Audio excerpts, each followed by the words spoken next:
Welcome back, everybody. This is Attunement Podcast number 21. That's how old my little brother is now, too, so we're getting up there. I'm Harry, this is my friend Samek, and we're going to be talking about our weekly emotional and spiritual journey updates. The experiment of the day is going slow, slowing down our presence. And I'll ask you first, what have you learned this week? What are you learning right now?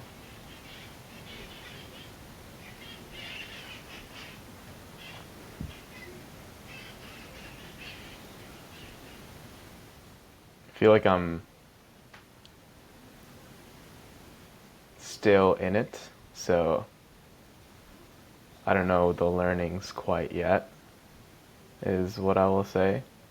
The experience has been everything I want is right in front of me, and there is this massive wall that comes up when I'm just like, I want this. Like, it's because the want is so big. It's like, oh, this longing is so big that I immediately hit this wall right when I think about or even like start acting on going for it. And I've not had the opportunity to have many view conversations or outside of meditation, like actually be with the thing. But one day, like 2 days ago, I really, really wanted to write, and it was like a really strong longing. I was like, and I had it for like a few weeks, and I started writing, and this wall came up, and I was like, fuck this wall.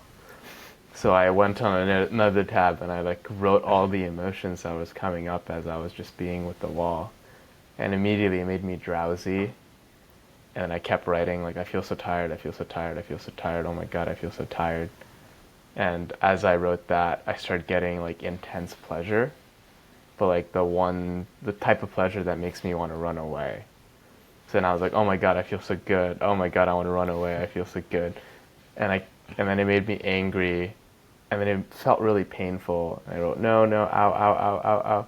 And it went through like every type of defense mechanism I had over and over again. And I wrote, I think, 6,000 words over the course of an hour, just like all the feelings I was having as I was trying to move through this wall. And then at the end, I just felt like completely exhausted. And I walked over to Dennis, who I'm staying with, and I was like, dude, I feel so fucked. There's this massive wall in front of me. I just spent the last hour like basically like convulsing, trying to go through it. I don't know what's up. And he asked me like 3 questions. And as I like sat with the questions, what it took me to was, I would say the first trauma that I've ever, like first big trauma I've ever had, which was when I was 3.5 years old. I'd come back from kindergarten, and I really, really wanted to see my dad. And I heard a scooter scooting, like scooting up into our courtyard. And I got super excited and really like, I want to see my dad, yay, let's go. And I ran full speed to the balcony, and I tried to grab the balcony railings, and I flew off the balcony, and I went straight to the first floor cement ground, and my life flashed before my eyes at 3.5, and like in slow motion I like covered my arm, and I can show it here. I have like a big scar from it, like it completely shattered my arm.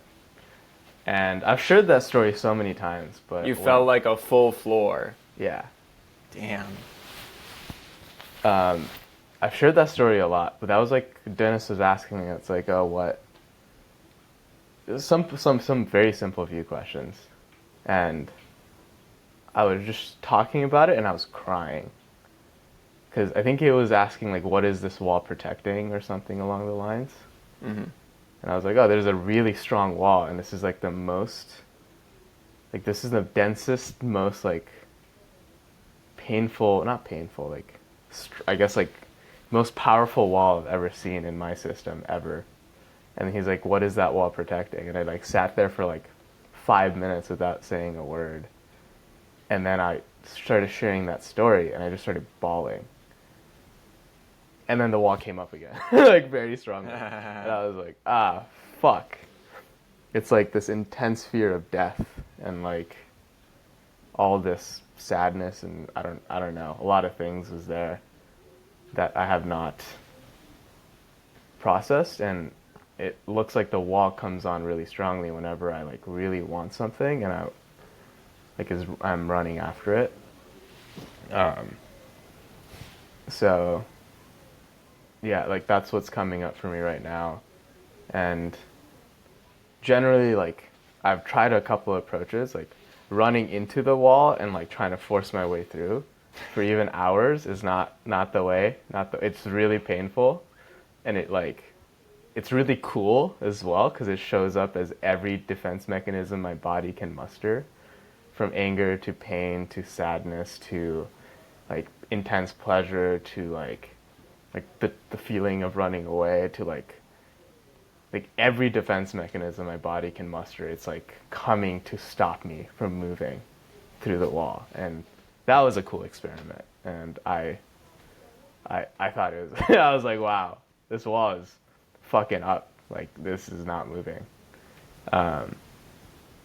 And I generally know like how view conversations work and how usually problems work is the more you understand the context, the more you understand the bigger picture, the more you understand the reason that the thing is there in the first place. And usually as you understand the whole thing, like the stuckness, you see the main reason for the stuckness, and when you truly understand, like the suffering ends. Like in the Four Noble Truths, in the Buddhist sphere is also like there is suffering, there's like the path to the end of suffering, there's a cessation. And like the second part of that is like to understand what is causing the suffering in the first place. So like I am seeing, it's like as I'm experimenting with this wall and this big block, I'm seeing like, oh, I really don't understand. I really don't understand at all what this wall is doing, what this wall is here for, what it's protecting outside of like the little glimpses I've had. And what will happen if this wall falls.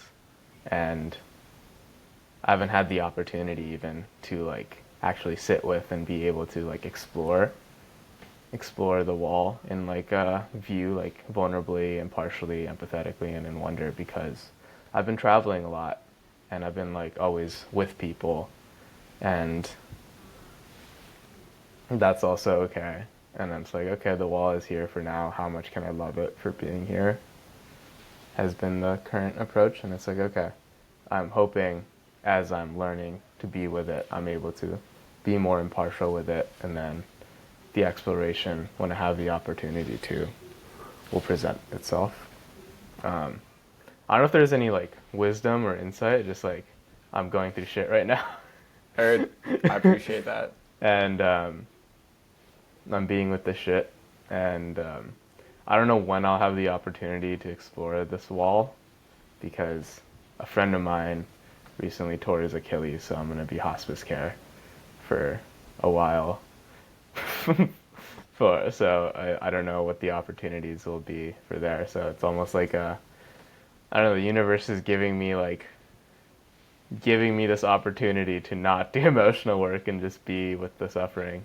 And I was like, okay. And also be in service. And I'm like, yeah, of course, I'm going to help my friend and take care of him.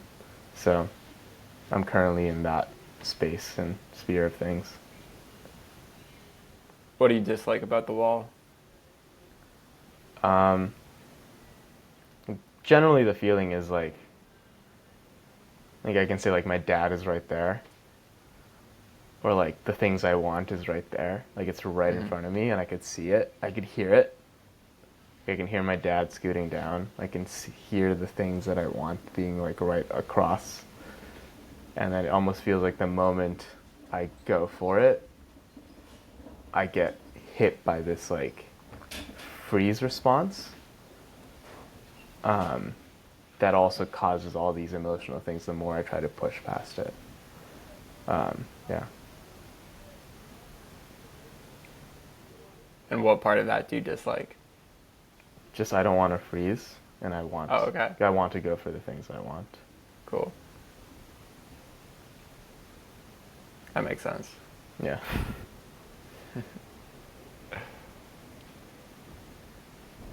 Anything else here for you?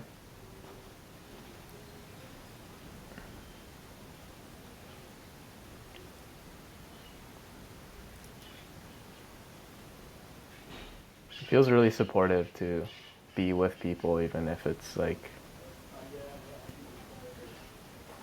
I don't know, I feel like being in the AOA community and being in like communities of emotional work, there's an experience of like, oh, I'm always working on myself. But just being around so many people and being able to see so many patterns and just like, I think I come up really transparently. I was like, I share what I'm feeling with the people around me all the time. And it's been really cool to see, like, I feel like even when I'm not like going in to do emotional work, I'm learning so much about myself through all the people I'm around, because it like reflects different patterns in me. So like, I guess it's a learning like outside of like the actual work, the inner work I'm doing is like, oh, when I'm hanging out with this person, they bring up my anxious side because when they text me or when they talk to me, it's like really confusing because they're not owning their wants, and it makes me feel really anxious. And as I talk about it out loud with the people in this community, like I get to learn, it's like, oh, this person has been like this for like 2 decades, or, like their entire life, and like the people around me who've hung out with this person just laugh. It's like, oh, that's just that person being that person. You can try to change them, or you could get used to it, because all of us have been dealing with that for like 10 years, and it's like, oh, cool, I don't have to take it personally. And then another person is very like stoic and like does their own thing. That also makes like there's like this like grabby thing happening in my system, and it's like, oh, I get to just be with that, and it's like, oh, that also has nothing to do like my I guess like attachment thing. My attachment style has nothing to do with them. And then another person is like they have this like, do you like me? Do you like me? Do you like me? Like feeling behind the way that they talk, and it makes me avoidant. And seeing that is also has nothing to do with me has been really cool. Like there's an experience of like when someone is doing this, I automatically do this, and when someone is doing this, I automatically do this, and like I can just do this as they're doing this or this, but it's very uncomfortable. Yeah. And like learning to be with that discomfort, and also seeing the discomforts that I can't be with being reflected to me through like all the ways different people and how they just show up in life has been a really cool experience. And I feel like I'm getting to learn a lot about myself, even if it's not like exploring inwards and doing all like a lot of view conversations or a lot of like meditation and self-inquiry, which I had the opportunity to do when I wasn't traveling.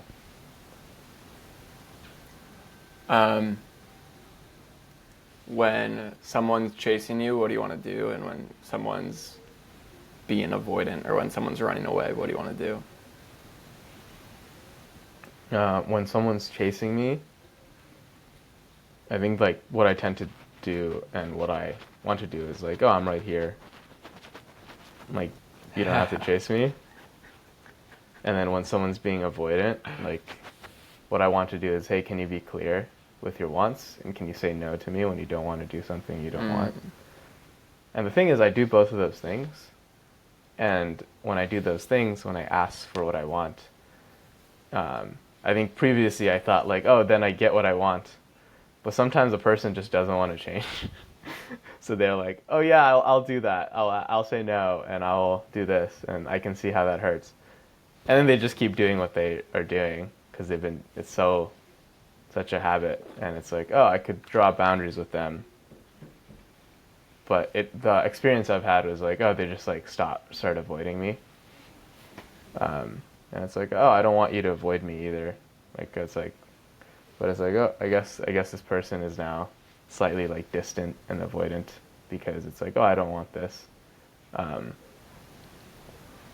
has been the current experience, and it's like, okay, I think I've like done both, and I don't know. It's almost like this will take a fight to like, not even a fight, but like a longer, deeper conversation, and neither of us have the capacity for it. And it's like if there's a whole community of people with 100 different patterns, like, not 100, it's like 20 different patterns or whatever. Like, we're not gonna like I don't have the capacity to have 20 different conversations with 20 different people so that everyone is showing up in a relationally like tight way. So it's like how do I want to take care of myself becomes the question, more so than like how do they have to change so that I don't have this thing. And that I also see the wisdom of avoidance. Yeah. Yeah. Anything else for you here? The wisdom of avoidance. That's good. No. I don't have time to deal with this shit right now. You're just like, eh. Yeah. I think I have that as well. With like I mean, yeah. I like in complex PTSD, the guy says the goal isn't to never have the trauma responses of fight, flight, freeze, or fawn. The goal is to like have them to the appropriate extent, like to have those be balanced responses that are actually proportional to the stimulus you're getting. So if someone is going to attack you, maybe you want your flight response to go off. Like if someone's going to actually physically attack you. Yeah. What have you been learning this week? Locked in.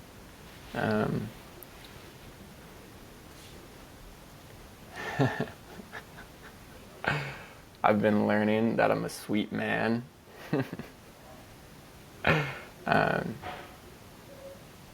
And this is like intensely, I'm like flickering back and forth between like, wow, I'm just like obviously a sweet man, and like, nah, like I'm an unattractive, evil piece of shit who wants to hurt women. And this is my negative identity, my negative ego definition. And then the other thing I've been learning, which is really what the past like 2.5 weeks have been about for me, is really cool. So there's like, I was giving myself all this feminine energy, like divine mother self-love. And it's like inner critic was like, you fucking piece of shit, you fucking piece of shit. And I was just like, aw. I was like, inner critic. I was like, come over here. Like, come over here. It's like, you don't fucking care about me. I was like, and then that transitioned to like, so that was kind of more fully expressing my feminine energy towards myself. And then I think from that foundation, I felt safe enough to start to process and feel my masculine energy more. And that shit's scary for me. And there's this music artist, this rap artist who my friend showed me, who I really like, called Dax.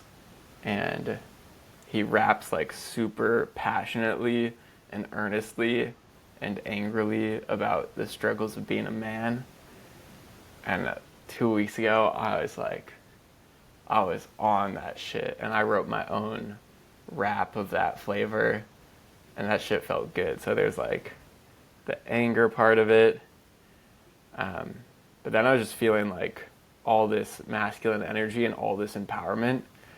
And I was just like, holy shit. And this is cool. Like when I am fully in the love of my feminine energy, it's like the whole universe loves me for no reason. It's like Samek, or like, yeah, we talked about this one before, like the tree or this laptop or these books. And it's like, what the? I just sit here and everything just loves me for no fucking reason. Like, what the fuck? This is crazy. Like, it loves me so much. And then I got to experience like the flip side masculine energy version of that in a view conversation. And I was like, dude, and this is the tweet version of it, which is the essence, I'm gonna fuck it up, but whatever. The tweet is basically the essence of me, the essence of my being is love. It's both so the essence of my being is love, but also the essence of love is my being. And those are like the two flip sides of it. Like, my existence is just an expression of love, and love is just an expression of my existence. I can't even intellectually grasp it right now. Whatever. But instead of feeling everything loving me, I was like, holy shit, just like being myself is me loving everything. What the fuck? Like, I love everything so much, and I don't even have to do anything. It's just like, what the fuck? What the fuck, what the fuck, what the fuck? And then, like I feel more authentic the last 2 weeks than easily ever in my life. It's crazy. It's weird. Like, it's a little bit less in this podcast, but it's still there. It's, like, weird to speak. It's a new level of impartiality with how I speak. And it's just like, oh my God, I'm just saying what I actually think. What the fuck? What the fuck? And there's like, there's a disorientation with my ego, because my ego is somewhat defined as like, I need to filter myself because otherwise I'll hurt people and they'll leave me. And then I don't filter myself, and then everyone just likes me and is nice to me. It's like, what the fuck is happening? Yeah, and there's the biggest view conversation, all the masculine energy, all the empowerment, and it unlocked my gut access so much. Like, I was actually like belly laughing for like 3 days. It was crazy. That shit feels so good, guys. That's good shit. It's crazy how much better it feels than regular laughing. And yeah, I want to tell this part too. Like, the fear of my empowerment was that basically that I'd hurt women, and that goes back to my mom. What else would it go back to? And I literally walk out of that view conversation. I walk 20 feet over there. I see my best friend here, Nala, and she's like, how's it going? I'm like, how's it going? I'm like, you look kind of tired. And she's like, holy fucking shit, I fucking hate when people, why the fuck did you have to say that? But she was a little more playful than that. She was like, fuck you, fuck you, fuck you, fuck. I'm gonna have to do therapy for a fucking week on this.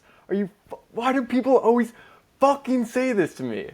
And so it's like exactly the trigger. Like, exactly like, oh, I'm empowered. I'm just gonna say what I see and say what I think. Why wouldn't I? And then immediately a woman gets triggered by my empowerment and me saying what I see.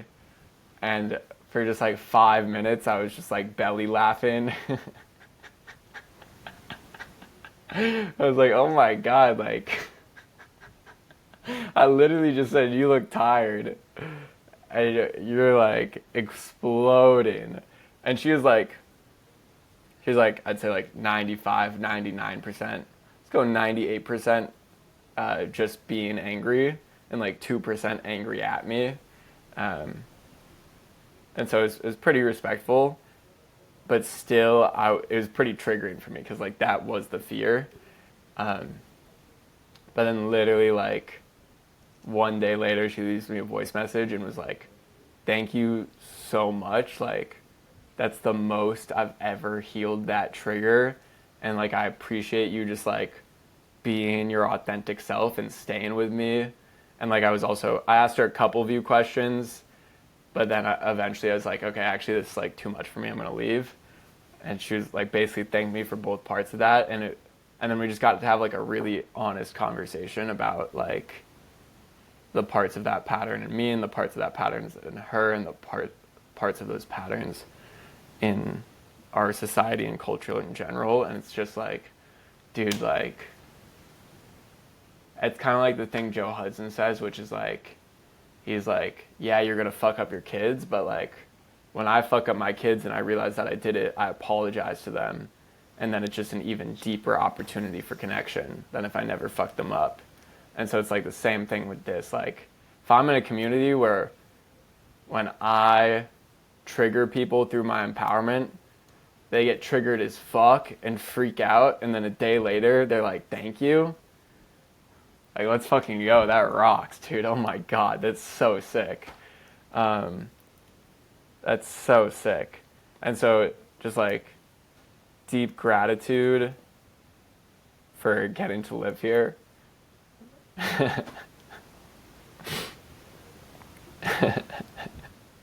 Like, that's fucking stupid. That's so good. It's fucking dumb. That's ridiculous. Yeah.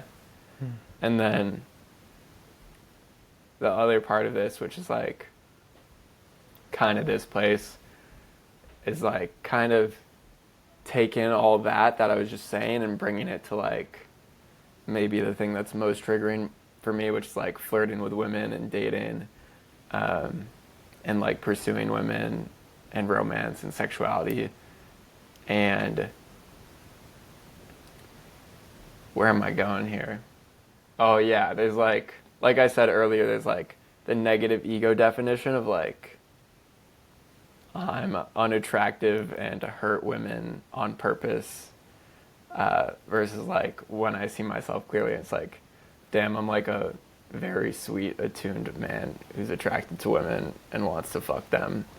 And like, some of them want me to fuck them. And like, expressing my attraction is just obviously a gift to them. Even like, just, I feel like a good example is like, if I'm flirting with a woman and I'm like, can I kiss you, in like an attuned and direct way, like, that's even if she says no, 99, at least 95% of the time, that's going to make her feel good. And I am factoring in that like, I'm me and I'm attuned and I'm a sweet man. And like, I know when women are flirting with me and when they're not.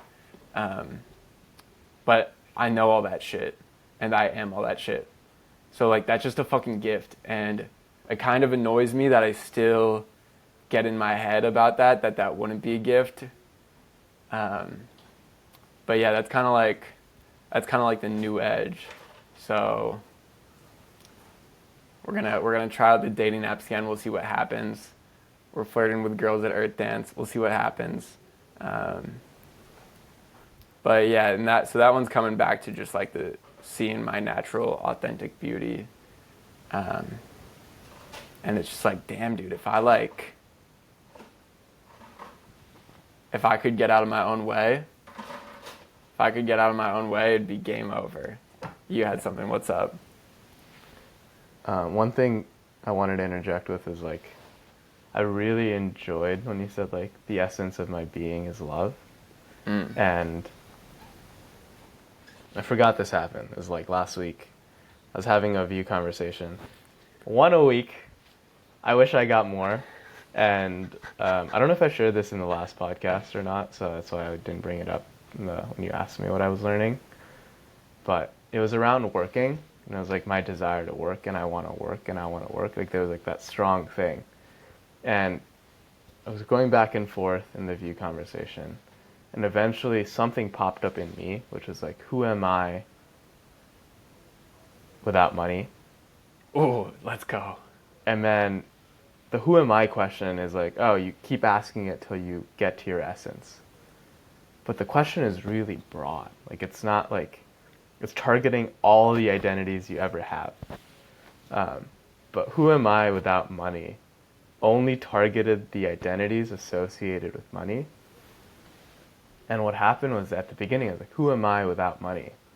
And I like asked my entire body, and it came back with nothing. And I was like, whoa. Yeah.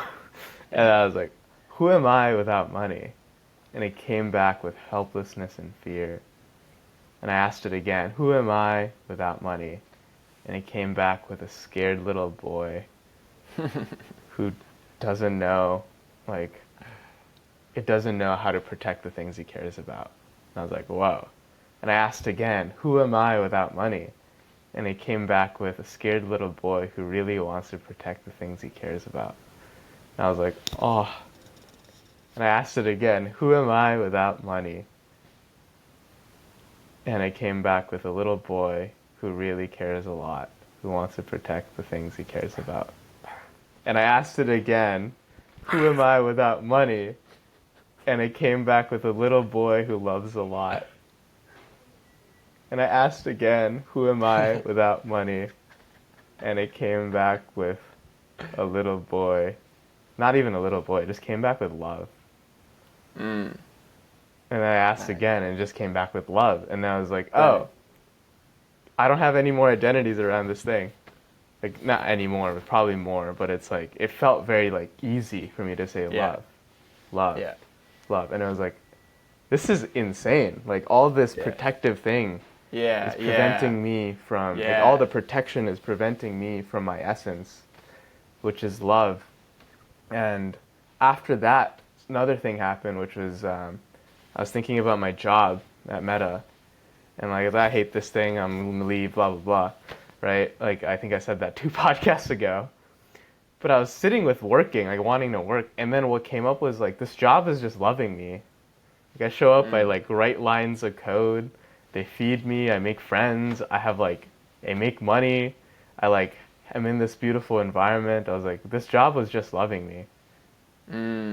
I was just being loved. And then I started bawling. I cried about programming and my job for 30 minutes because I'm like, Nice. this was just loving me the whole time and I never saw it clearly. So it's like I really, enjoy that aspect of like the essence of being, like there is just love. And then there's all the protective layers on top of it. And and we're just all scared of love because we're protected. We're like hiding from it so hard. Yeah. And some walls are just really fucking big, so then it's really painful to be with. And I like that. That's the same connection I just made. Some walls are really fucking big. Because, like, why the fuck are we scared of love? And it's like, bro, you fell off a fucking 10-foot balcony when you were 3.5 because of love. Like, that's why. Like, and a million different versions of that. Oh, that fucking hurts. Yeah.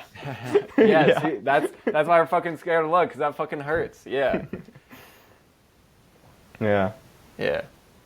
I like how concrete, like, my story and then just talking about this has made it. Yeah. Of what's happening for me is like, oh, I just want to love. Yeah. I would just want to love a lot, and then immediately I'm hitting this big ass wall, which is like, oh, I can see what makes love so scary. Yeah. I might go off for a little long here, but I'm gonna go for it.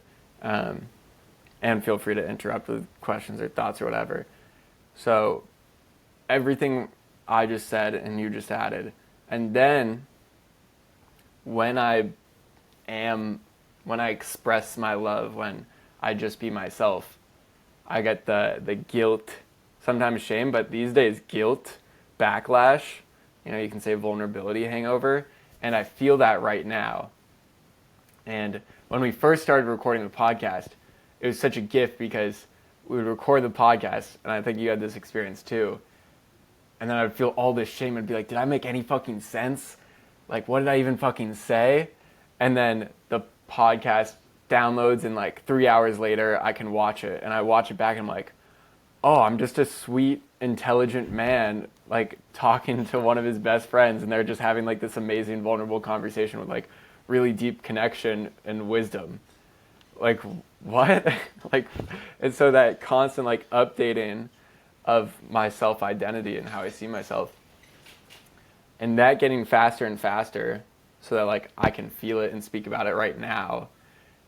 And I want to tell this story. So yesterday, so with my masculine energy, I now have the capacity once again to authentically make plans and commitments, which I'm very grateful for, because I could basically not do that for like 3 years. Because I like did self-help and I like used commitments to control myself, and I was like, fuck that. I'm never controlling myself. I'm never making plans.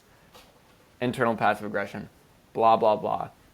Yesterday I made a plan. I said, okay, it's okay if I feel guilty, but I don't want to feel guilty.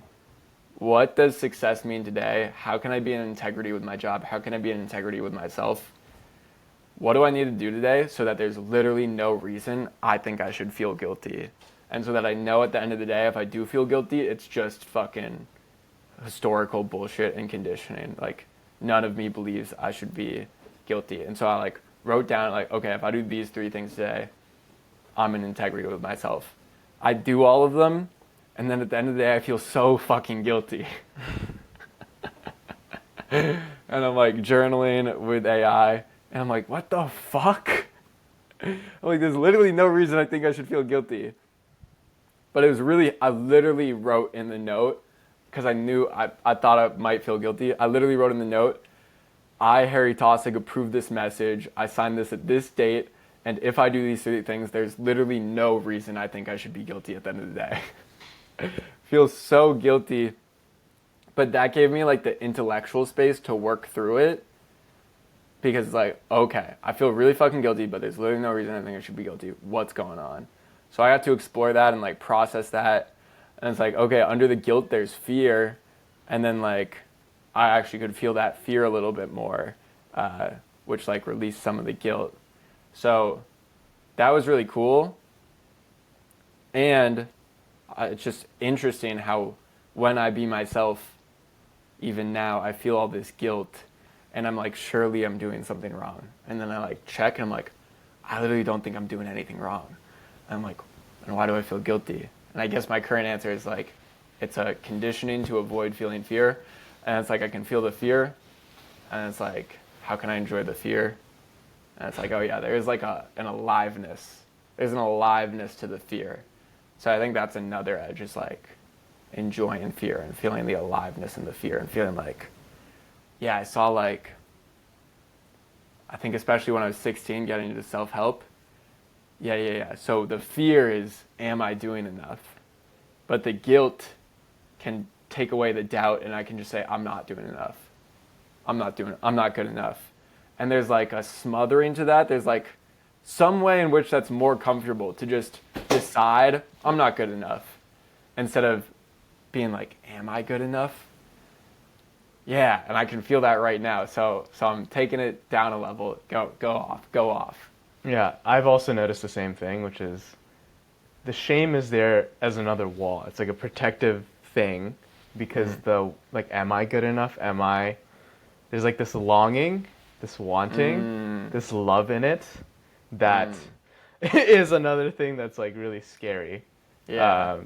And it almost feels like there is this aspect of control, aspect of protection that comes with the shame of the walls of the guilt that hides away that longing, that love. Yeah. And yeah, I've experienced this like over and over again, where to the degree where like now that when I see the thought like, am I good enough? Immediately it's like, oh, that's so sweet, you're protecting me. Like there's like almost like that response happening in my head, which is really cool. So that layer of defense has been like a lot lowered for me. It's like the shame in that way just like feels very loving. Yeah. Yeah. For,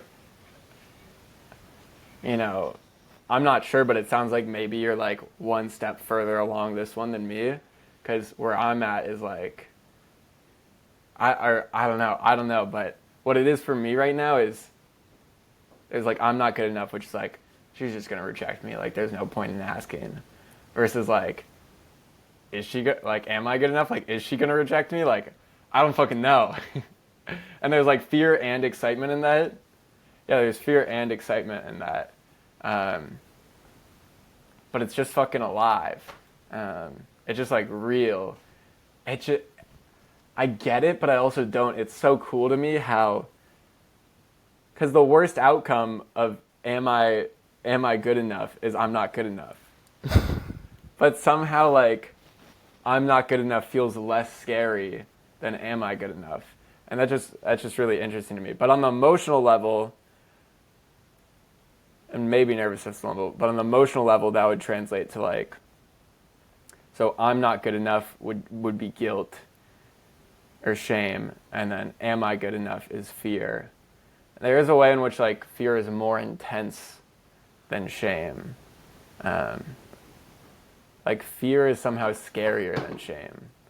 And there's also like more opportunity for change and identity change / ego death with fear, with feeling the fear rather than just being in the cycle of shame and guilt.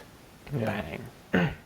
When I described the wall, like when you shared all of that, it's like when I described the wall, when I'm like, right now, it's coming up for everything I want, which is really fucking annoying. The way that it comes up is like, it's like, oh, I really want this thing. I'm gonna go for it, and then the feeling is I'm gonna die. I'm gonna die. I'm gonna die. I'm gonna die. I'm gonna die. I'm like, why? I'm not gonna die. I'm writing words on my computer in a home. So it's like intellectually I know I'm not gonna die, but the block is very emotional, but more even so nervous system level, and it's like really interesting how like that's gonna take some diving into to see And how it's working. And maybe you already see this, but Luli tweeted at Joe Hudson, "What makes love so scary at first?" Joe Hudson replies, "Ego death." Yeah. So, you're not going to die, and also your ego's going to die. And, like, Definitely. that, like, again, when I speak from this new level of authenticity, I feel disoriented because I'm outside of my part of my ego, part of my identity that I'm not used to being outside of. And so there is like an ego death to it. And yesterday too, I was like, wow, I feel so good. And I'm just like, it's literally just this like mental contraction or like mental habit that's like, Harry Tossick doesn't feel this good. I'm like, wait, my like head, heart, and gut are all down to feel this good. But there's just like this fucking pattern in me that's like, no, I don't. I don't feel this good. I must have done something wrong. Yeah. Well, it's...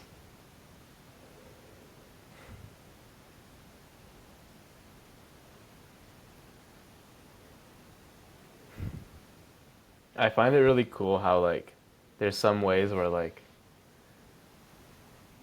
the walls can be there and I can still love. Like I can still like kind of access the love behind it. And I'm not doing nothing. Like the experience isn't that I'm not doing anything at all over like this period. And the way that that's worked is like, oh, the wall is there. Like the times I've been able to just like write, and the times I've been able to like create the things I want is like acknowledge the wall, love the wall, and let it be there, and then also like access the love behind the wall, which like happens very rarely for me, and I'm curious what the reason is, but it almost feels like there's this ego structure, and I'm kind of like it's like letting myself be myself regardless of the ego structure, and by self I mean like not the ego. Are you interested in writing about the wall itself? I mean, not really. Okay. Not right now, yeah. Cool. It's really funny when you describe like just being yourself, because throughout the trip when I was in Guatemala, I kept doing this thing, which is like, whoa, there's so many people in the room, I feel so castled. And then like when someone else was castled or walled off, I was like, bro, you're so castled right now. What's happening? And they're like, yeah, I'm pretty castled. And it just became like part of the vernacular where like, Nice. we're just like, oh, I feel pretty castled, I want to leave. Yeah. Or like, And then it's like, oh, I feel like I don't know what's happening, but I'm pretty castled right now. And then it just became like this thing that like people just shared, Yeah. that created Yeah. like a cleaner relational field. Yeah. And I really enjoyed that. And I feel like I did like little things like that where I would just like say things. And at the beginning, it's scary because I'm like calling out a friend for being not here fully. Right? Yeah. It's like, oh, dude, you're so castled right now. What's happening? But like after like me doing that over and over again with loving presence, it Yeah. became something that like everyone used to just describe their experience that felt Yeah. very vulnerable, but also felt very like accepted and allowed. It's like, oh, I can Yeah. be castled, and there's no shame in being castled. Yeah. Yeah. Yeah. Banger. I feel pretty castled in this conversation. I can feel the fear of death right there. It's like right there. I'm like, that's what's happening. I noticed that I immediately took that personally and then found it helpful when you said it was the fear of death. And I was like, oh, wow. Yeah. Cool. Shall we go back to you? Sure. All right. Let me see what I got for you. What's bullshit? What are you mad about? What's bullshit? What's bullshit?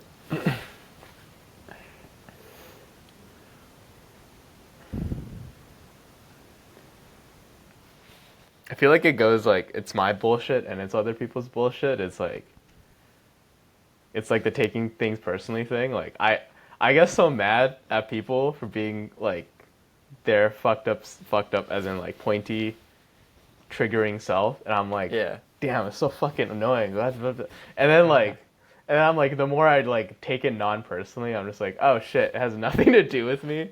Oh my god, this feels so good. Like they're just kind of annoying in this particular way, and that's okay, and I don't have to deal with it. And then the opposite of like, I am annoying in like a bunch of particular ways, and like it's so bullshit that people take it personally. I'm like, god damn it, stop taking it personally. I'm just this right now, and I know that. Like I am self-aware enough to know my bullshit, and it has nothing to do with you, but I'm still gonna have my bullshit because I don't want to work on it right now. Leave me the fuck alone. Stop trying to fucking like do shit with it. And there's like this like cool like I'm annoyed at people's bullshit, but I'm also annoyed at people taking my bullshit personally. And it's like I feel like it's both like a projection of like me taking it personally in both sides. I just got to say this sentence because I love seeing it this way. It's like, so I take other. I want to say a couple ways because it's confusing grammatically. I take other people taking it personally. Yes. That's how.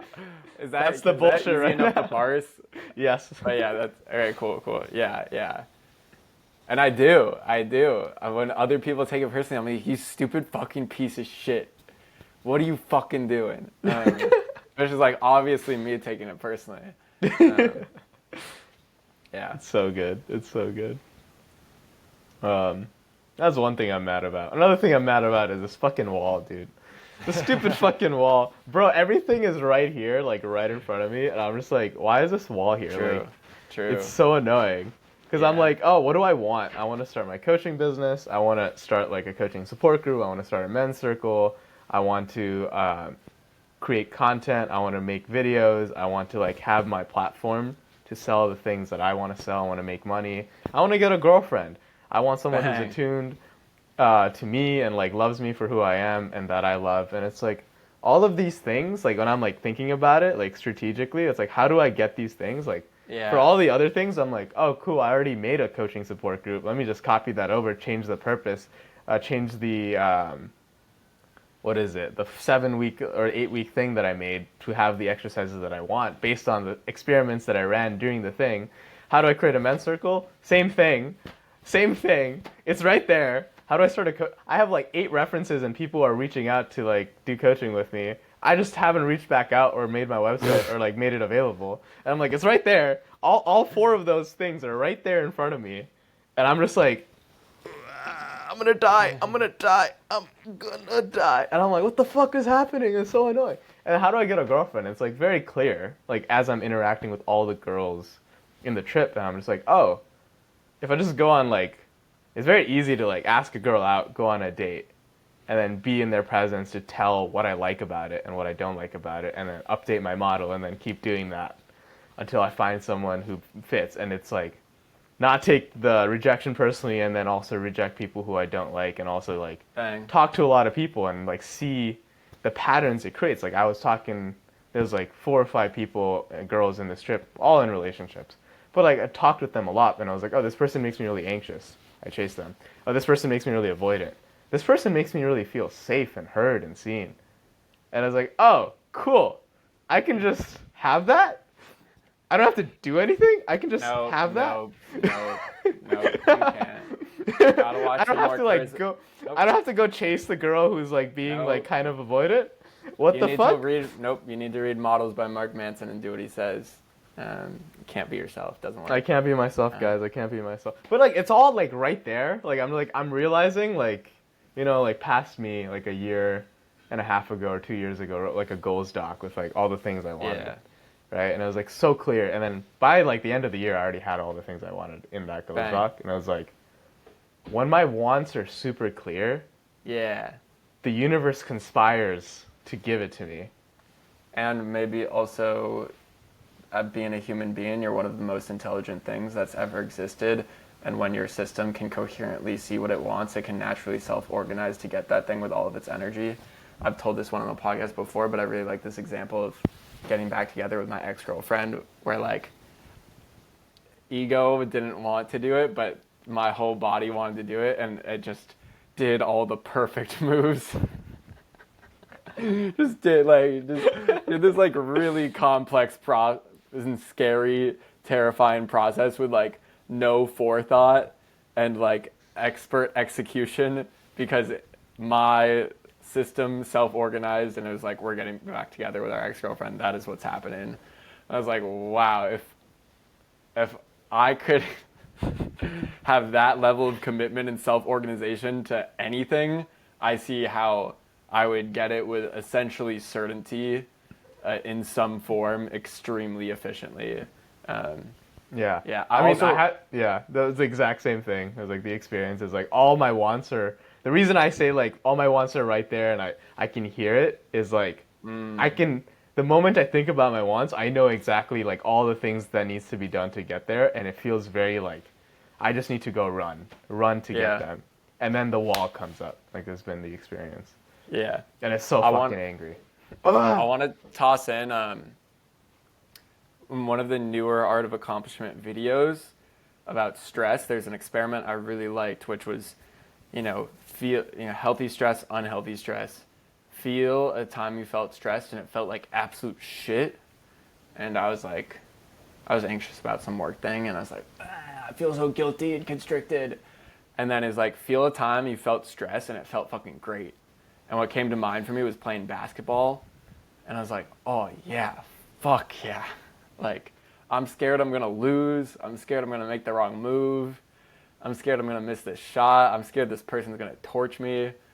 I'm scared this person's gonna like be annoyed by my shit talking, but like all of that is just fucking fun. And there's an empowerment to that, and there's a playfulness to that, and there's like a low stakes or a lightness to that. And so that's what I'm seeing in my work, but applying that to what you're saying with your situation, it's like, dude, if starting the coaching business is just playing a game of basketball, like, you can't fucking plan it. Like, and Joe Hudson also says that one too. You can't fucking plan who you're gonna pass to. Like, you gotta fucking play. You just gotta be in the moment and play. And like, you can make a plan beforehand, but once you're on the court, you're just playing. And so like, you just keep on taking the next step, and you keep on seeing how the situation on the court changes, and you keep on making decisions in the moment, because it's just play, it's just iteration, and you're just fucking playing basketball. It's not a fucking big deal. Bro, if you never start your coaching business, who the fuck cares? Who the fuck cares? Who the fuck cares? And that, I know that one's harder for people to see with like romance, but like I think that's a helpful place to get to. Like, if I never kiss a girl ever again, I mean, that'd Who be the pretty fuck lame, cares? but I still got my fucking life, dude. I'm still me. Like, Yeah. it's not that big of a deal. I still get to play basketball. Yeah. Yeah, throwing it back to you. I feel like you put it greatly. It's like I get to play, I get to have all these things, I get to play around all these things and play with my wants. I just get to play. And sometimes there's a wall because it's like I'll die if I play and then the play stops. It's like Yeah. it's like if there's so much, if you're playing a game of Mario and like if you don't finish the level you'll die, like you're not going to be playing. So then it's like I'm not going to die and I just like keep yelling at this wall. I'm like, "Bro, I'm not going to fucking die. Why do you think I'm going to die?" And then the wall is like, "Bro, you're going to die." And I'm like, ugh. I gotta hit you with how could you play with the wall, or how could you still play while the wall's there? That's what I've been doing, playing while the wall Yeah. is there. Bang, easy.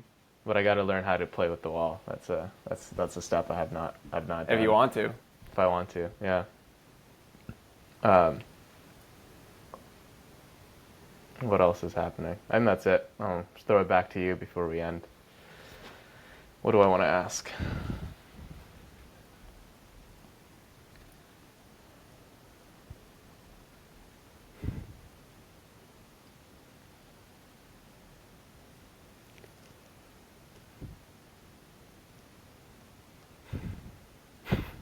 What have you been avoiding? I'm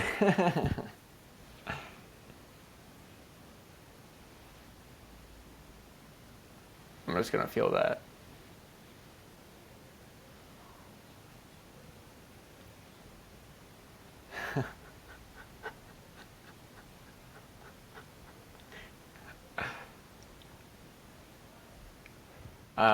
Definitely what comes up.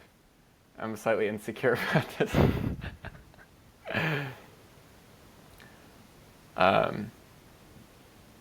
I'll share I'm insecure about this because I've said many no's and shared many boundaries with Samek. But I would say what I'm avoiding is saying no. And there's just like there's just so many things that are just like, no. And I'm avoiding just being like, no. Yeah. Because all the ways I'm afraid, like the am I good enough and the fear and the like being my authentic self, then it's like, what if someone attacks me emotionally or physically? And it's just like, no. Like, you don't get to treat me like that. Yeah. And it's kind of that on like a subtle level. Like I've hit a lot of the big, like all the big ones I can see of that. I've mostly hit at this point. In the last 2.5 weeks, I've been saying no a lot. I literally texted 2 of my friends in our group chat and I said, ChatGPT gave me psychosis. I can't stop setting boundaries. Help me. And then I said in parentheses, I don't actually think I have psychosis, but let me know if you ever think I do.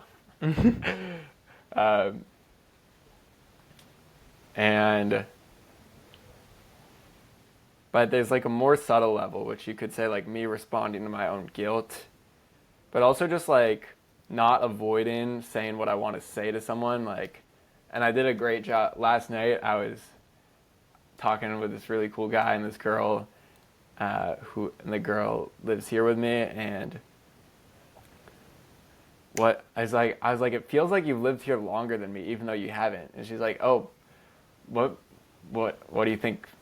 Why do you think you feel that way? And the first thought I had was, you're more entitled than me. And I was like, I can't say that.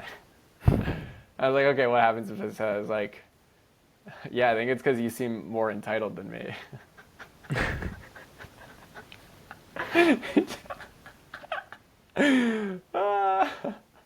And I feel, see, like, I'm like, what an insane thing to say, but I also get to feel the actual gut belly laugh from that because of like the authenticity, and it's so worth it.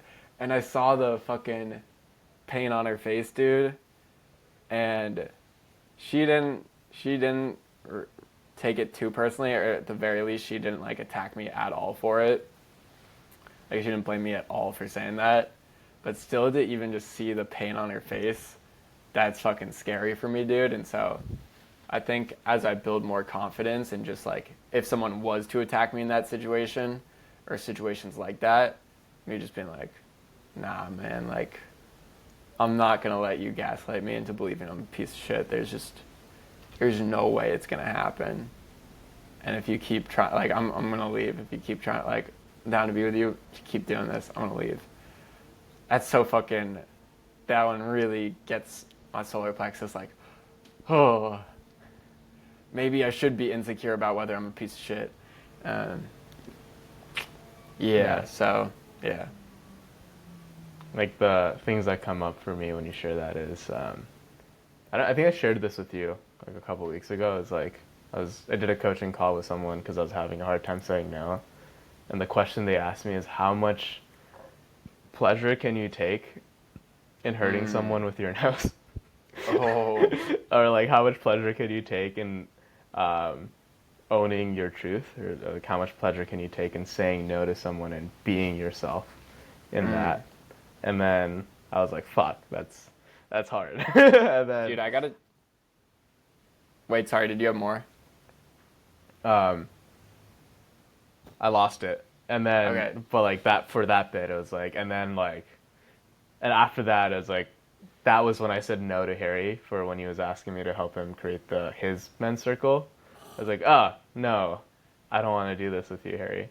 And that felt so good. It felt so clean. And even me saying it right now, it felt so clean. I was like, oh, there's a pleasure in there is a pleasure in just being myself and letting myself live my truth and seeing that it's okay. This dude is missing out on the opportunity of a lifetime. I know. It'll never come know. around again. There will be zero more opportunities to start a men's circle with me or himself. It's game over. That's death. That's the death you're afraid of. It's happening. So I'm dead. I'm dying.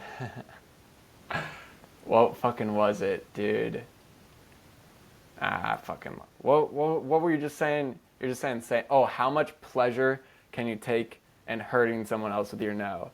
I like that, because, like, I do take pleasure in hurting people, but taking pleasure in hurting people with my authentic no, shit, that's scary. Yeah. Let me try right now. Let me try to feel that. Or my authentic empowerment, even. Yeah, I'm not sure I've experienced that for real before, but like, I can feel it and be like, nah. And then if like that hurt the other person, I'd be like, damn, like, I see that hurts, and that's kind of cool. That, like, in the same way when people get angry about really deep shit, it's like, damn, that's fucking sick. Like, I'm like, nah, man, and that hurts. I'm like, damn, like, I see that hurts, and like, it's kind of fucking cool that you're feeling that, and that's kind of cool that I contributed to you feeling that deep shit, to you just feeling that shit. Like, yeah, like, if you're around me, we're gonna be feeling shit. That's how it fucking is. Bang, get on my face. Bang. Ah. All right, anything else in the podcast?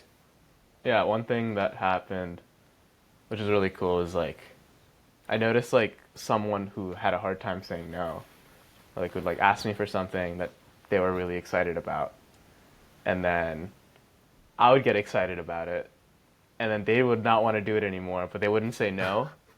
And then I would, like, in this, like, weird thing, I'm like, what the fuck is going on? And I started withdrawing, like, the classic withdrawal, and I was like, I don't want to withdraw from this person. So, like, just apologize for withdrawing.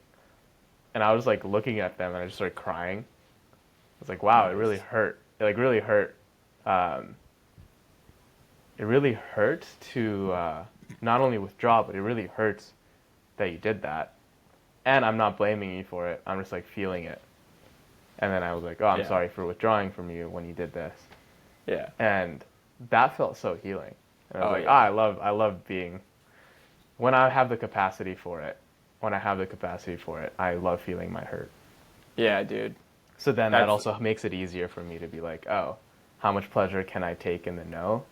Yeah. when it hurts someone, it's like, there is an aspect of like, if I'm able to be there with loving presence and see like this is healing for them, Yeah. it's like, oh yeah, no, Yeah. and I love you. Yeah. Yeah. So like you already said it, but I'm going to still say it, the two sides of the coin, which is someone says no to me and it hurts, and it fucking hurts, and I get to feel that and heal with that, and I can just let them see that. I can just look, you can say no to me and I can just look in your eyes and cry. Yeah, which is sick as fuck. I think that's like one of the coolest things a human can do. My friend Olive was telling me about doing that, and I was like, that's so cool. Like, I aspire to do that more and more. And then the flip side, me saying no to someone, and like, dude, if that girl, when I was like, you seem more entitled than me, she just like, you could like victim cry and run away and say, oh, you hate me. But if she just stood there and looked in my eyes and cried, I'd be like, you're so fucking cool. Like, I want to marry you right now. Like, oh my fucking God. Like, holy shit. Yeah.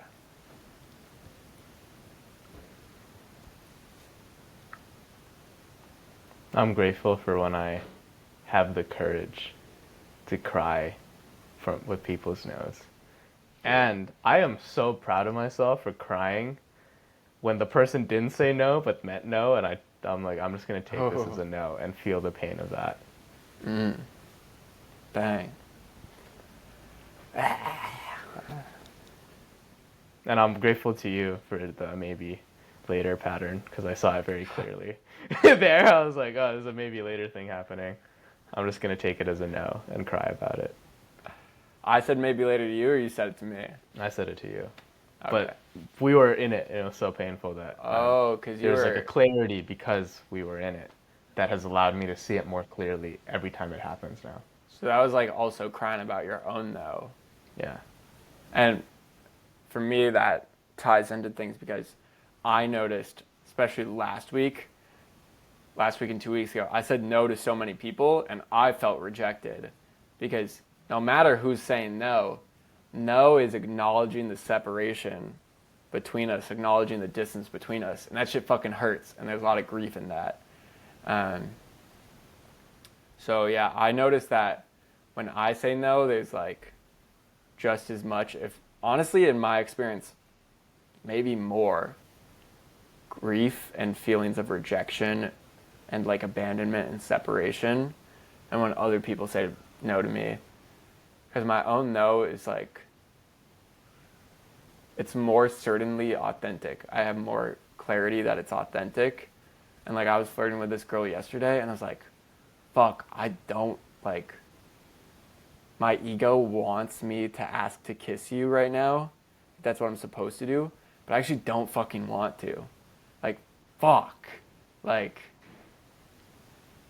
and there's almost like more rejection in that than if I like asked her and she was like, no. That's like, fuck, man. Yeah.